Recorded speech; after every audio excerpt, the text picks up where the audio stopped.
Halo guys, gua Willy dan selamat datang di channel Halo Emas. Di video kali ini gua nggak di studio nih, gua lagi sama Ii Ratna. Halo Ii, apa kabar? Halo. Jadi kali ini bakal sharing sama Ii Ratna ya. Boleh ya Ii Ratna? Thank you banget Ii, makasih banget udah sempetin mau sharing di YouTube-nya Halo Emas. Walaupun Ii sibuk banget nih.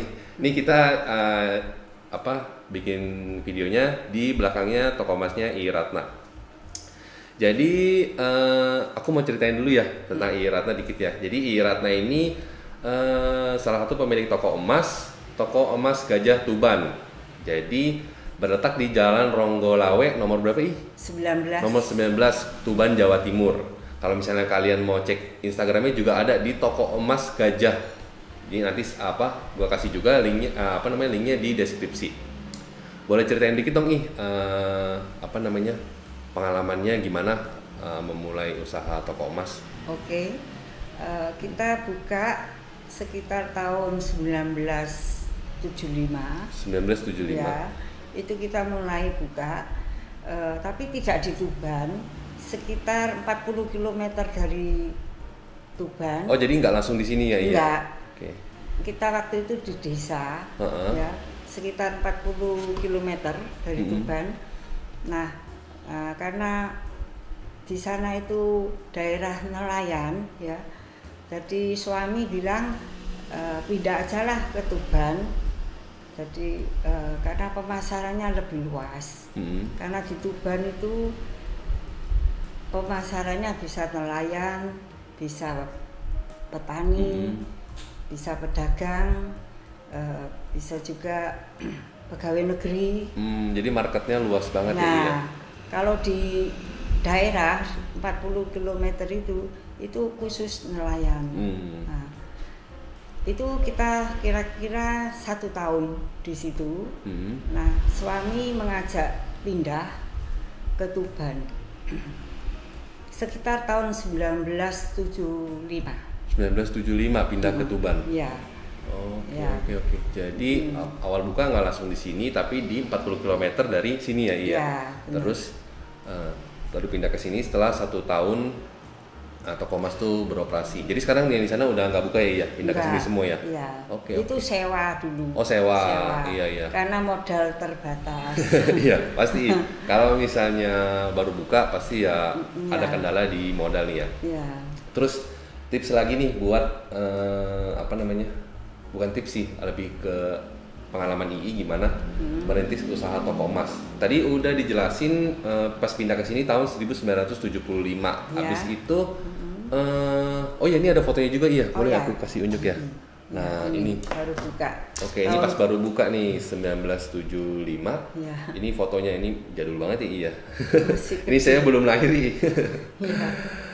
Terus boleh diceritain lagi Ih, gimana setelah buka di sini 1975? Ya, masih kecil saya juga belajar karena suami dari keluarga toko emas. Tapi suami hanya memberi petunjuk, ya itu belajar sendiri menimbang. Saya belum bisa menimbang emas. Iya. Asal mula. Tapi suami bilang belajar. Ya, kita belajar sedikit demi sedikit ya akhirnya ya bisa lah, tapi ya sampai sekarang ya masih belajar. Masih belajar. Jadi gak langsung kita tuh bisa langsung menguasai semua ilmu di toko emas, karena semua bidang usaha pun begitu, kita harus juga tetap memperbaiki diri karena masih banyak ilmu-ilmu yang kita nggak tahu ya iya. Kayak tadi Ii bilang misalnya timbang kadar itu kan memang sebagian udah ada yang tahu, tapi ada juga yang harus tetap belajar supaya menghindari misalnya kena tipu. Iya betul. Jadi itu penting banget, kita harus tetap belajar, harus tetap berimprovisasi, harus tetap memperbaiki diri. Oke, itu tadi cerita awal mulanya. Sekarang kita masuk ke suka dukanya Jadi setelah dibuka nih, apa enaknya dan nggak enaknya punya usaha toko emas? Ya pertama memang kita baru belajar, kita cari pelanggan, masih sepi ya. Tapi kita belajar untuk dipercaya pelanggan, dan setiap pelanggan yang datang kita layani dengan baik ya, tidak terkecuali dia beli berapapun, kecil maupun besar ya. Dan kita berusaha mereka datang kembali. Jadi ibarat orang makan itu enak, jadi kembali lagi gitu ya. Jangan sampai kita tidak ramah terhadap mereka ya. Dan mereka harus dilayani dengan sepenuh hati ya. Jadi mereka mau kembali lagi, baik beli maupun jual kita layani dengan baik ya. Sedapat mungkin kita harus mengalah kalau ada orang yang kadang-kadang ya agak gimana gitu ya. Nah, tapi kita harus mengalah itu untuk membuat citra toko baik. Okay. Jadi jangan sampai kita dengan orang itu banyak orang tidak suka lagi ke kita. Jadi orang gitu. Komplain kita malah marah balik gitu ya, marah kembali. Jangan sampai kita emosi terhadap orang lain gitu. Ya. Itu berarti dukanya. Kalau sukanya itu apa, I? Sukanya kalau misalnya kita dapat keuntungan lumayan, ada orang jual misalnya bukan dari toko kita terima dengan baik juga ya.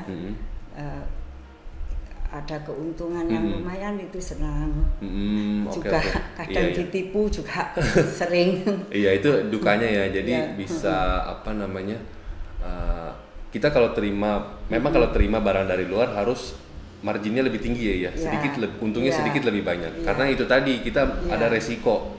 Jadi resiko harus sebanding sama keuntungan yang kita dapetin. Jadi semakin tinggi resiko, harus semakin tinggi juga untung yang kita dapetin. Jadi itu kenapa kalau misalnya kita bisa terima barang dari luar lebih untung, karena itu tadi ada resikonya ya. Betul ya.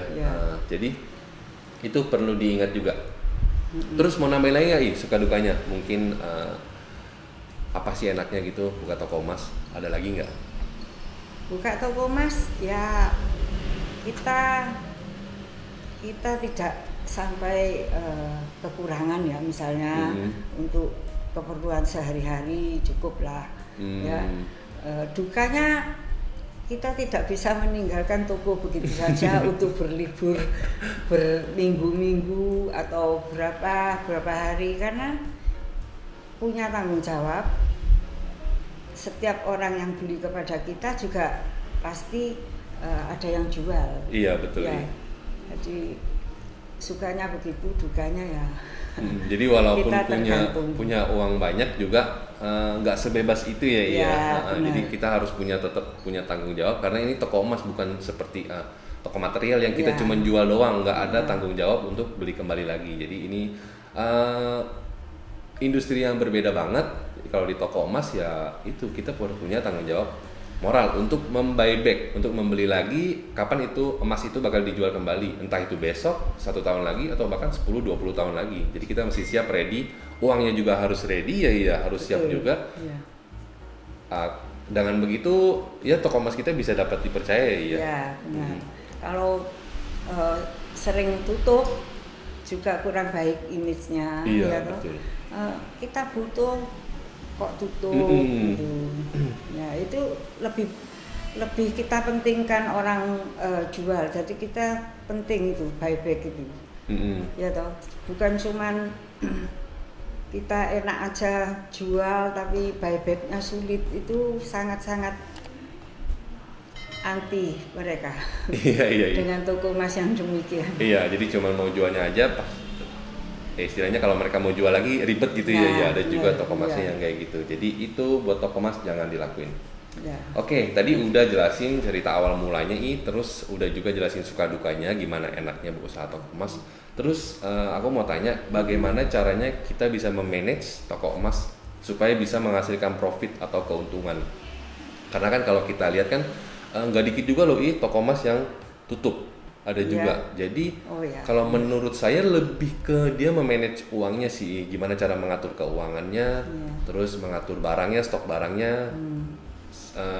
Dengan modal yang terbatas pastinya, gimana caranya punya barang-barang yang dibutuhin sama pelanggan gitu. Kalau versi gimana gimana cara memanage toko emas supaya bisa lebih menguntungkan?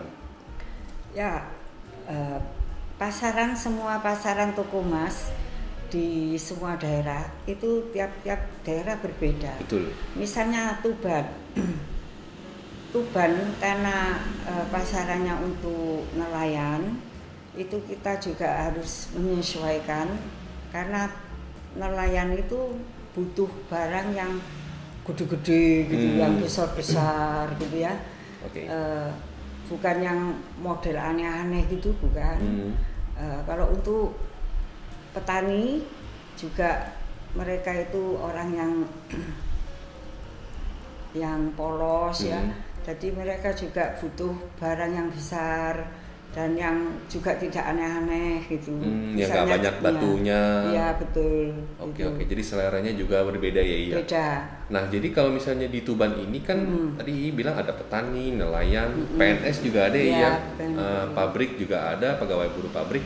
Nah itu berarti punya stok semua barangnya dong? Ya, kita harus menyediakan semua barang mulai A sampai Z. Iya.